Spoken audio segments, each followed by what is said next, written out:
여러분 혹시 루브르 박물관에 가보신 적이 있으신가요? 프랑스 루브르 박물관에 가면 자크 루이 다비드라는 화가가 그린 나폴레옹 황제의 대관식이라는 그림이 있습니다. 바로 이 그림인데요. 조금 이 가운데 부분만 확대해서 놓은 그림입니다. 아주 화려하고 값진 보석들 그리고 그 왕궁 사람들로 가득 찬 가운데 왕이 임명을 받는 왕으로서 세워지는 그러한 시간인 것입니다. 보시면 그 왕관은요 아주 값진 보석들로 찬란하게 장식이 되어 있죠. 그리고 그들이 입고 있는 옷을 보시면 부드럽고 반짝반짝 빛나는 패턴 그리고 아름다운 소재의 옷들로 모두가 입고 있습니다. 왕궁을 보시면 너무나도 아름다운 재료들, 값비싼 재료들로 왕궁이 꾸며져 있고 그리고 그의 보좌도 정말 구하기 힘든 그러한 값비싼 보좌에 앉아 있음을 우리가 알 수 있습니다. 그리고 그가 쥐고 있는 칼은 모든 것을 굴복시킬 만한 그러한 권위와 힘을 상징하는 칼입니다. 이 나폴레옹 1세가 즉위하던 때 아주 유명한 일화가 하나 있습니다. 그게 뭐냐면 대부분 이 중세 시대 때 황제에게 관을 씌워주는 사람이 누구냐면 왕관을 씌워주는 사람이 누구냐면 교황이에요. 교황. 이 교황에 의해서 머리에 왕관을 쓰고 무릎을 꿇고 왕관을 받게 되어 있는데 나폴레옹 황제는 어떻게 했냐면 당시 교황이었던 피우스 7세가 왕관을 그의 머리에 씌우려고 할 때 그 교황의 손에서 왕관을 뺐습니다. 그리고 스스로 왕관을 머리에 써서 그 자리에 참여했던 모든 사람들이 깜짝 놀랐어요. 그런데 그 황제가 워낙 절대군주였기 때문에 아무도 말하지 못하고 오히려 교황조차도 아무런 이의를 제기하지 못했습니다. 그리고 이어서 어떤 일을 벌였냐면 자신의 왕후에게 스스로 왕관을 씌워주는 이러한 모습을 보이고 있었던 것입니다. 여러분, 이것이 절대 권력의 모습이에요. 사람들은 높이 오르려고 하죠. 그리고 큰 권력을 소유하려고 합니다. 그리고 풍성한 부를 가지려고 해요. 그러한 높은 권력, 절대적인 부, 이것을 소유했던 최고의 사람들이 누구예요? 그들이 황제예요. 그런데 오늘 성경에 보시면 이러한 황제와는 전혀 다른 모습의 또 다른 왕이 우리에게 소개되어 있습니다. 예수님이신데요. 그 예수님은 만왕의 왕으로 오신 분이라고 성경은 말씀하고 있습니다. 그러면 세상의 황제와 우리가 섬기고 믿고 따르는 만왕의 왕이신 예수님과는 어떠한 차이가 있는지, 우리가 과연 따르고 섬길 만한 그러한 가치가 있는 분인지 우리가 함께 살펴보면서 우리의 왕이신 예수 그리스도를 따라가 보는 그러한 여정을 함께 살펴보려고 합니다. 예수님은 어떤 분으로 오셨는가? 첫 번째로 하나님의 아들로 오셨다라고 말씀하고 계세요. 우리는 지난주에 다윗 왕의 이야기를 한번 살펴봤습니다. 다윗의 후손으로 오신 예수님, 그분은 왕으로 오셨다라고 말씀하셨어요. 오늘 성경은 그냥 왕이 아니라 만왕의 왕으로 오셨고, 그리고 그 만왕의 왕이신 예수님께서는요, 창조주 하나님의 아들이시다라고 말씀하고 계세요. 단순히 왕, 그것만 해도 너무나 놀랍고 존귀한 존재인데 왕과는 비교할 수도 없을 만큼 창조주 하나님의 아들로 오신 분, 그분이 바로 예수님이시다라고 오늘 성경은 소개하고 있는 거예요. 우리 7절 말씀을 한 번 더 읽어보겠습니다. 오늘 본문의 시작 7절 말씀, 자 같이 읽겠습니다. 시작. 내가 여호와의 명령을 전하노라. 여호와께서 내게 이르시되 너는 내 아들이라. 오늘 내가 너를 낳았도다. 아멘. 너는 내 아들이라. 이게 누가 말씀하신 거예요? 하나님께서 말씀하신 거예요. 하나님께서 예수님을 향하여서 너는 내 아들이라. 오늘 내가 너를 낳았도다라고 말씀하고 계세요. 근데 이 말씀을 누구에게 하셨냐면 다윗에게 하신 거예요. 다윗에게. 다윗이 성령에 감동되어서 하나님이 가르쳐 주시는 그 예언을 친히 들었던 거죠. 자신의 후손으로 한 왕이 오실 것인데, 그 왕은 단순히 자신의 후손이 아니라 예수님, 그들이 고대하고 고대하던 메시아가 오신다라는 것. 인류를 구원하고 인류를 죄와 사망으로부터 일으킬 분, 그분이 예수님이시다. 그리고 그분으로 오신 그 예수님이 하나님의 아들이시다라고 성경은 말씀하고 있는 거예요. 여러분, 부모에게 있어서 가장 큰 기쁨은 무엇일까요? 여러분, 이제 한 50, 60 이렇게 되신 분들은 내 인생으로 이렇게 올라갈 자리는 대부분 올라가셨잖아요. 그러니까 내 인생이 올라가기를 꿈꾸는 것보다는 우리의 자녀들이 내가 못다 이룬 꿈을 이루기를 바라는 것이 모두 부모의 마음이죠. 그러다 보니까 부모들이 어떻게 해요? 자녀들에게 막 공부시키면서 이놈아, 이게 다 너 잘 되라고 그러는 거야, 이렇게 말씀하시잖아요. 그렇죠? 우리의 자녀들이 잘 되는 게 부모의 소망이에요. 그런데 오늘 다윗은요, 자신의 후손 가운데 어떤 한 왕이 나타나는데 자신의 꿈으로는 도저히 생각할 수도 없고 이룰 수도 없는 그러한 한 왕이 오셔서 위대한 약속을 이루실 것이다 라는 하나님의 약속을 친히 받았어요. 그러니까 다윗은요, 자신이 직접 땅을 정복하고 부귀 영화를 누리는 것보다 그것이 더 기뻤을 거라고 저는 믿어요. 이것이 자연스러운 부모들의 마음이니까요.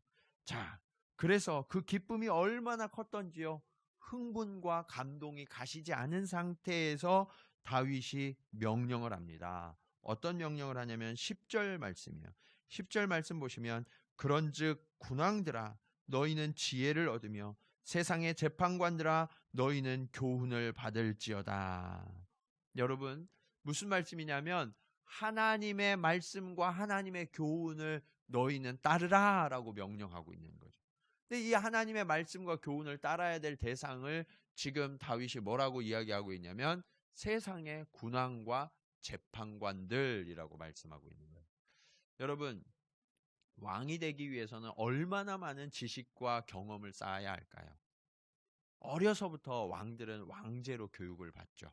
그러니까 일반 사람들이 도저히 범접할 수 없는 아주 놀라운 지식과 경험을 다 쌓은 존재가 바로 왕이에요. 그리고 재판관들은 세상의 여러 가지 문제들을 판결하고 그들의 운명을 결정지어야 될 존재잖아요.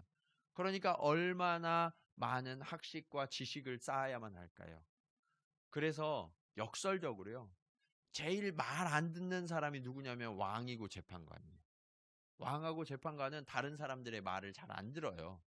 그런데 다윗이 지금 그 왕과 재판관들을 향하여 명령하고 있는 거예요. 지금까지는 너희 지식을 자랑하고 너의 경험과 너의 판단을 자랑했지만 이제 이후로는 너희들의 경험과 지식과 판단을 모두 무력하게 만들 교훈이 오니까 그 교훈을 받들어야 한다라고 말씀하고 있는 거예요.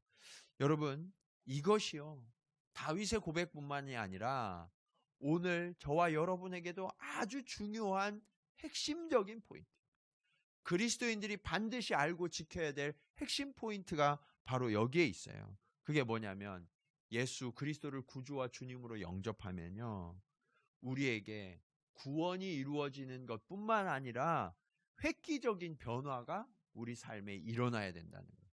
그 변화가 뭐냐면 생각과 가치관의 변화예요. 관점이 달라져요. 보는 시야가 완전히 달라져야 된다는 거예요. 이전에는 여러분이 판단할 때 무엇을 근거로 판단하세요? 내 생각, 그동안의 나의 경험, 내가 지금까지 누군가로부터 듣고 배운 지식, 이런 것을 근거로 판단하고 선택하시잖아요. 그런데 예수 그리스도를 믿고 따르면 단 한 가지 선택 기준이 있어야 된다라는 거예요. 그게 뭐예요? 말씀이에요. 주의 말씀과 교훈이 우리의 유일한 선택 기준이 되어야 한다. 우리가 따르고 우리가 변화해야 될 모든 근거와 기준이 무엇이 되어야 하느냐? 그것이 바로 말씀이 되어야 한다라고 성경은 명령하고 계시는 거예요. 여러분, 그 말씀을 따르고 순종한다는 것은 무엇이냐면 이제 내가 더 이상 내 삶의 주인 되지 않겠습니다. 그리고 내 스스로 판단하지 않겠습니다 라고 포기하고 내려놓는 것을 의미해요. 단순히 내 생각과 내 고집은 여전히 있는데 거기에 말씀이 하나 추가되는 게 아니라 이제는 내 생각과 내 판단을 다 내려놓고 오직 주님의 판단만 따르고 순종하겠습니다 라는 결정이에요. 이렇게 주님을 따르고 주님께 순종하는 사람들에게는요, 획기적인 전환이 일어나요. 그게 뭐냐? 하나님의 나라가 이루어집니다. 여러분, 나라가 이루어지려면요, 거기에 법과 명령이 효력을 미쳐야 되죠. 법이 영향을 미치는 그곳이 나라예요. 그런데 만약 하나님의 법이 그곳에 있다. 그러면 그곳은 누구의 나라예요? 하나님의 나라.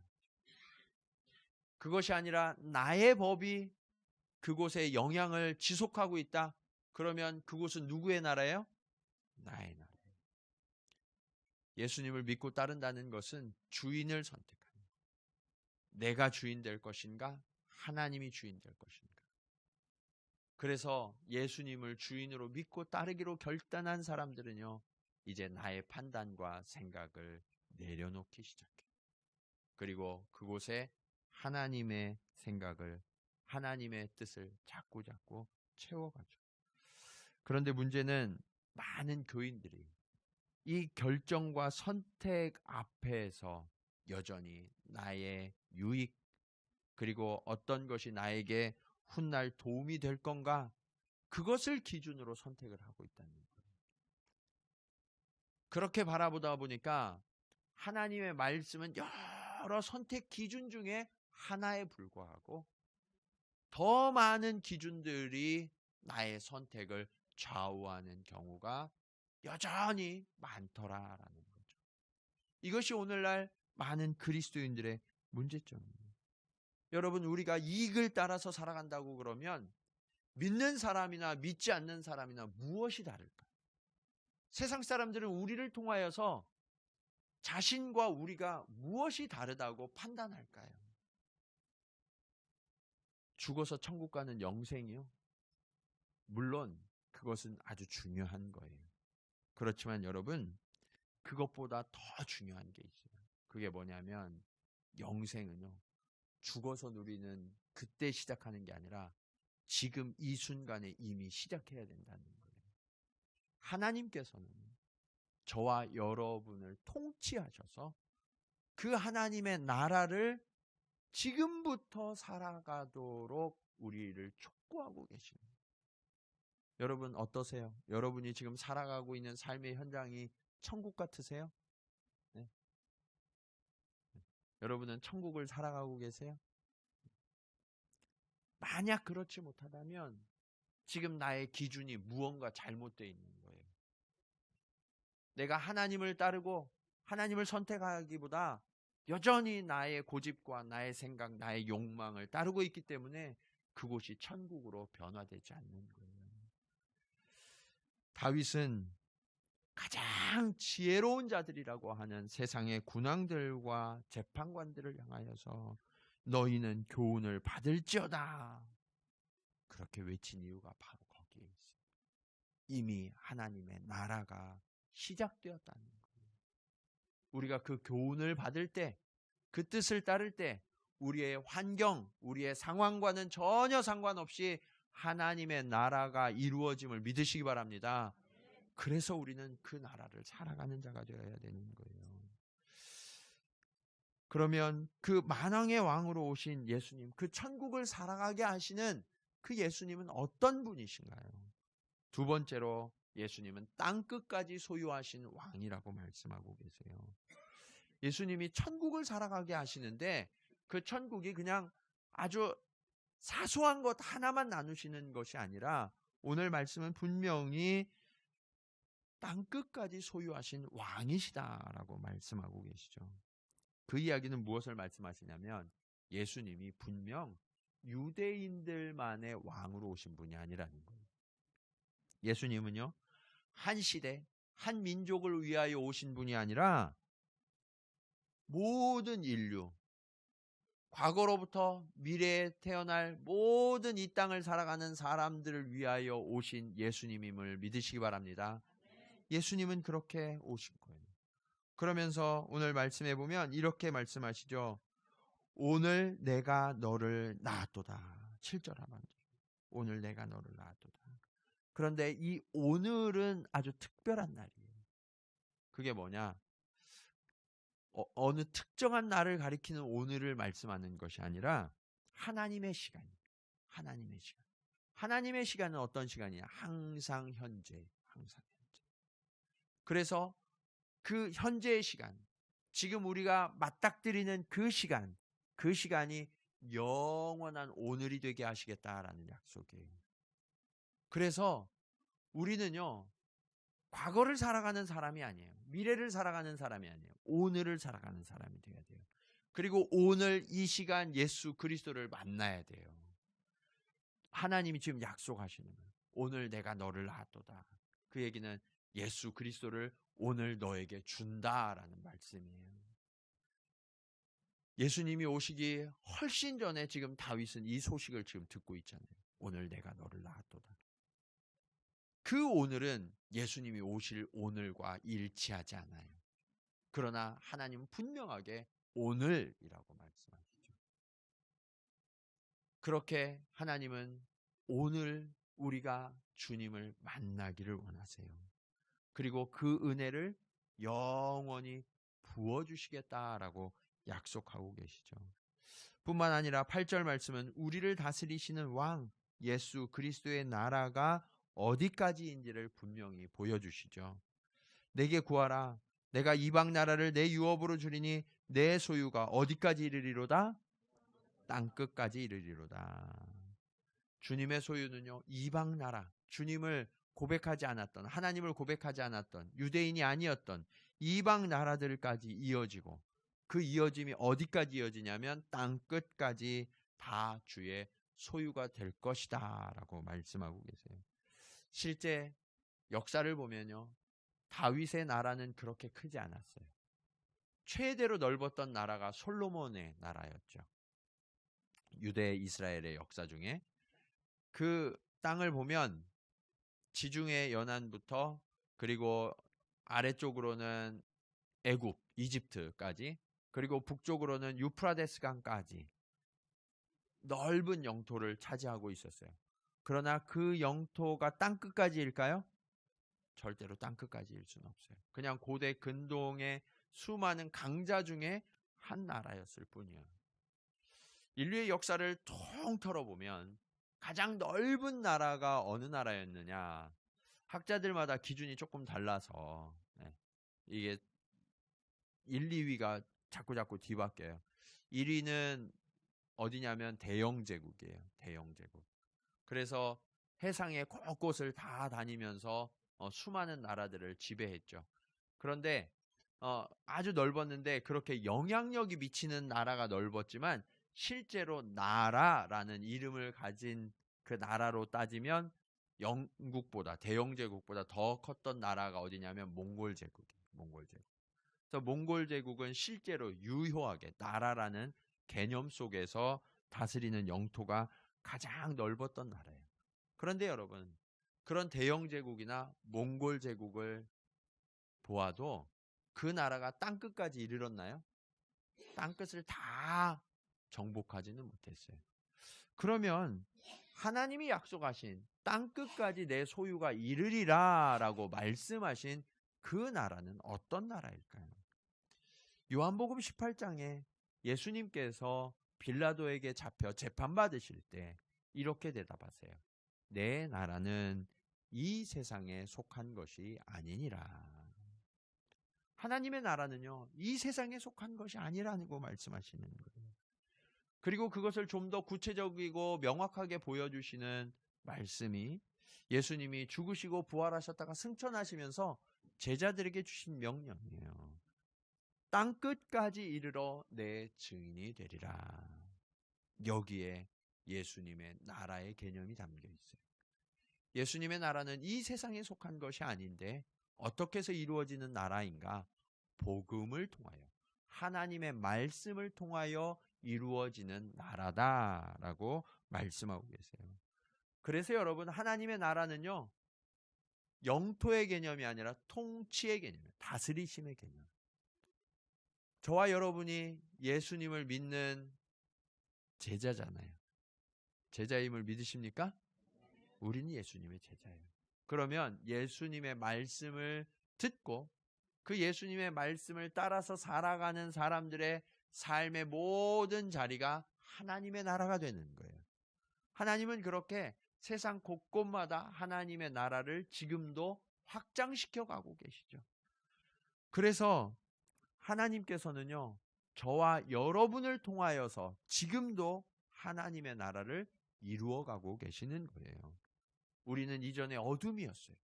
그런데 주의 빛으로 나오게 하셨고, 이전에는 사망의 노예였어요. 그러나 이제는 생명을 소유한 자가 되게 하셨죠. 그래서 하나님 나라의 백성 되게 하신 거예요. 그런데 여러분, 우리가 지금 살아가고 있는 세상을 한번 돌아보세요. 여러분, 제가 전에도 한번 세상 사는 게 만만한가요? 라고 질문 드렸더니 아니요, 이렇게 대답하시더라고요. 여러분이 세상의 롤모델로 놓고 살아가시는 그분들을 한번 생각해 보세요. 아, 나 저 사람처럼 됐으면 좋겠다. 그 사람들이 대부분 어떤 사람이에요? 돈 많죠? 네. 그리고 높은 자리에 올라간 분들이죠. 주로 대부분의 사람들이 나의 롤모델로 삼고 따라가는 그런 존재가 누구냐면 돈이 많고 그 다음에 부유한 그 높은 자리에 올라간 그런 사람들이에요. 그런데 여러분, 그분들의 수고가 끝날까요? 제가 왜 이 질문을 드리냐면, 사람들이요, 이 땅을 살아가는데 아주 열심히 살아가요. 열심히 살아가는데 왜 열심히 그렇게 사냐고 물어보면, 아, 나중에 조금 편한 삶을 살려고 그런데요. 네. 그런데 우리의 롤모델, 세계에서 제일 부자라고 하는 그 마이크로소프트사의 빌 게이츠, 아니면 아마존의 제프 베조스, 이런 사람들이 과연 편한 삶을 살까요? 그분들의 삶을 들여다보면요, 1분 1초를 쪼개서 살고 계세요. 얼마나 바쁜지요. 네. 우리가 바라던 그런 삶과는 아주 거리가 먼 그런 삶을 살고 있어요. 왜 그러냐면 우리의 인생의 수고는 이 땅에서 끝나지 않게 되어 있기 때문에 그래요. 우리가 이것을 속으면 안 돼요. 근데 많은 사람들은 내가 좀 더 부유해지면, 내가 좀 더 높은 자리에 올라가면 좀 더 편하지 않을까? 좀 더 수월하게 인생을 살아가지 않을까? 그런 막연한 기대를 갖지만 세상은 그렇지가 않더라라는 거예요. 그런데 주님이 우리가 진짜 바라는 참된 안식과 평안을 누릴 수 있는 길을 열어주시겠다라고 말씀하고 있어요. 그게 뭐냐면 주의 소유가 되는, 주의 소유. 오늘 말씀 11절 한번 보시겠습니다. 11절 보면 이렇게 말씀하죠. 여호와를 경외함으로 섬기고 떨며 즐거워할지어다. 여러분, 주님을 섬기면 무엇이 온다고요? 즐거움이 온대요. 즐거움. 네. 고생과 수고가 오는 게 아니라 즐거움이 온다라고 말씀하고 있어요. 저는 이 구절을 읽으면서 한 이미지가 딱 떠올랐어요. 그게 뭐냐면 아까 우리가 대관식 하는 그림도 함께 살펴봤는데, 그 왕들이 또 임명하는 사람들이 있어요. 그게 누구냐면 신하들이죠. 신하들. 중세시대 때는 기사들이 많이 있었어요. 자신의 그 무력을 헌납하고 이제 왕으로부터 자귀를 받는 그런 기사들. 기사들이 임명받을 때 어떻게 하냐면 왕에게 무릎을 꿇어요. 그리고 그 손에 입을 맞추죠. 그리고 기사의 자귀를 받아요. 여러분, 입을 맞추고 엎드려 충성맹세하는 그 기사들의 모습이 우리가 주님 앞에 엎드려 예배하는 모습과 닮아야 된다라는 거예요. 여러분, 그런데 기사들이 엎드려 충성 맹세하는 그 왕은 유한한 왕이죠. 하지만 우리가 믿고 섬기는 영원하신 왕, 만왕의 왕은요, 결코 끝이 없는 무한하신 왕이시고 전능하신 왕이심을 믿으시기 바랍니다. 그분은 찬송과 경배를 받으시기에 합당하신 왕이에요. 우리의 상황과 상관없이 하나님은 높으시고, 그리고 예수 그리스도는 영광스러운 분이시다라는 것을 우리는 잊지 말아야 해요. 여러분, 그런데 그 세상의 왕과 우리의 왕이신 예수 그리스도의 차이점이 또 한 가지 있어요. 그게 뭐냐면 세상의 주군과 신하의 관계는 단순히 지배하고 복종시키는 관계예요. 그런데 우리의 왕이신 예수 그리스도와 우리의 관계는 어떤 관계냐? 생명을 주고 채워주고 은혜로 일으키는 관계예요. 지배하고 복종시키는 관계, 생명으로 기쁨을 주고 일으키는 관계. 여러분은 어떤 관계를 원하십니까? 우리의 왕이신 예수 그리스도는 그렇게 우리에게 은혜로우신 왕이심을 믿으시기 바랍니다. 주님은요, 그렇게 우리가 주님을 믿고 따르기 때문에 그 왕을 섬기면 두려움과 공포가 아니라 즐거움이 넘쳐나는 삶을 살게 된다라고 말씀하고 계세요. 자, 그렇게 우리에게 즐거움을 주시는 왕, 그 왕은 어떤 왕이신가? 마지막으로 승리케 하시는 왕이시다라고 말씀하고 있어요. 11절의 말씀 우리가 아까 읽었지만 여호와를 경외함으로 섬기고 떨며 즐거워할지어다 라고 말씀하고 있죠. 자, 예수님을 섬기면 즐거워하는데 이 문장을 읽어보면 약간 이상해요. 뭐냐면 예수님을 즐거워하는데 앞에 보면 뭐라고 써 있어요? 경외함으로 섬기고 떨며. 네, 경외한다는 건 무슨 표현이에요? 두려운 거예요. 두려운 거. 네. 너 얼마나 두려운지 떤대요. 네. 그런데 두려워 떨면서 즐거워한다. 어때요? 이게 좀 이해가 되는 문장이에요? 이해가 잘 되지 않죠. 상호 모순되는 것처럼 보이는 그런 문장이에요. 그런데 이 말씀에는 더 깊은 의미가 있어요. 그게 뭐냐면 예수 그리스도를 왕으로 모시고 믿고 따르면 즐거움이 오지만 예수 그리스도를 거절하고 거역하면 두려움과 떨림이 온다라는 말씀이에요. 왜 그러냐? 세상의 왕 앞에 설 때에도 우리는 두려움이 있잖아요. 그런데 만왕의 왕이시고 영원한 왕이신 하나님의 말씀을 거역하는 자들이라면 당연히 그 앞에 두려움과 공포가 있을 수밖에 없죠. 잠언 1장 7절 말씀은 이렇게 말씀하고 있어요. 여호와를 경외하는 것이 지식의 근본이거늘 미련한 자는 지혜와 훈계를 멸시하느니라. 하나님을 경외하는 것, 그것이 지식의 근본이래요. 지식이 거기서부터 출발하는 거예요. 그러니까 아주 작은 지식만 있어도 뭘 해야 되냐면 하나님을 깨닫고 하나님을 예배해야 되는 거예요. 그런데 하나님을 알지 못하고 하나님을 거절하는 사람들은 어떤 사람이냐? 어리석고 미련한 사람이라는 거예요. 그렇게 어리석고 미련한 사람들에게 약속되어진 징계가 있어요. 그게 오늘 말씀 9절이에요. 9절 말씀 한번 같이 읽어볼까요? 자, 시작.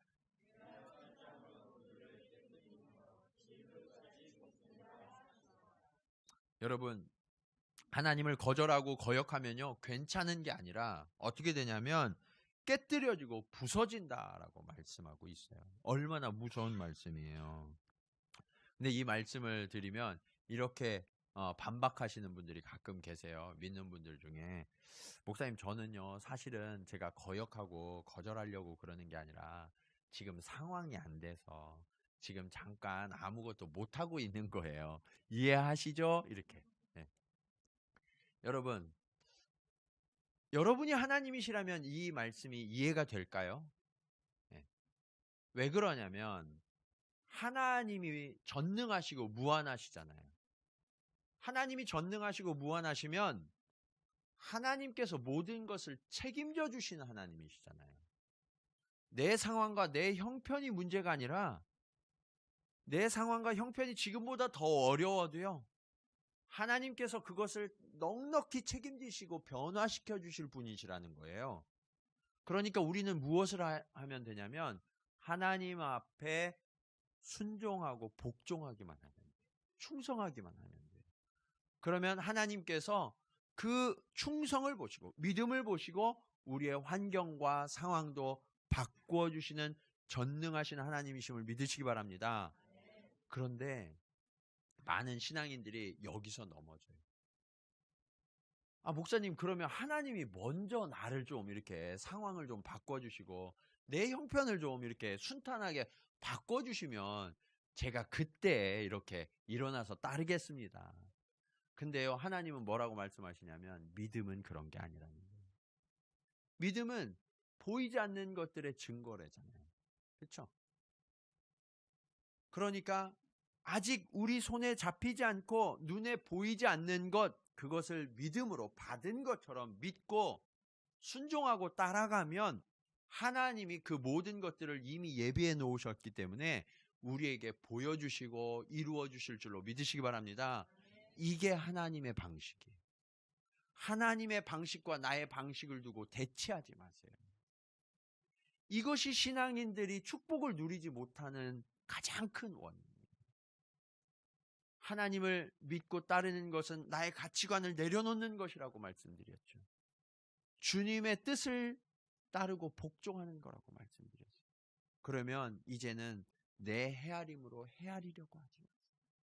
주님이 이미 우리에게 주셨다라는 분명한 믿음을 갖고 우리가 나아가면 하나님이 그것을 채워주신다는 거예요. 그러면서 우리에게 하나님이 좀 더 분명한 장면을 보여주시는 것이 오늘 말씀의 마지막 절 12절이에요. 12절 말씀 보면 그의 아들에게 입맞추라. 그렇지 아니하면 진노하심으로 너희가 길에서 망하리니 그의 진노가 급하심이라. 여호와께 피하는 모든 사람은 다 복이 있도다. 이 말씀을 읽으면요, 두 가지로 사람들이 딱 분류돼요. 그게 뭐냐면 한 부류는 이런 분이에요. 그의 아들에게 입맞추라. 여호와께 피하는 모든 사람은 다 복이 있도다. 이게 눈에 확 들어오는 거예요. 그래서 주님께 입을 맞추고 주님께 피해야 되겠구나, 이렇게 선택하는 겁니다. 또 어떤 다른 부류는 어떤 분이냐면 그렇지 아니하면 진노하심으로 망하리니, 이게 눈에 확 들어와가지고 뭐 하나님이 이래, 하나님은 두렵고 우리를 공포 속에 가두는 그런 하나님이야? 그런 하나님이면 나 안 믿을래, 그러면서 오기를 부리는 그런 분들이 가끔 계세요. 예. 저한테 그렇게 따져오시는 분들이 얼마나 많은지 몰라요. 하나님 왜 이렇게 무섭냐고, 그런 하나님 나 믿고 싶지 않다고, 오기를 넘어서 막 객기를 부리시는 그런 분들이 막 생긴단 말이에요.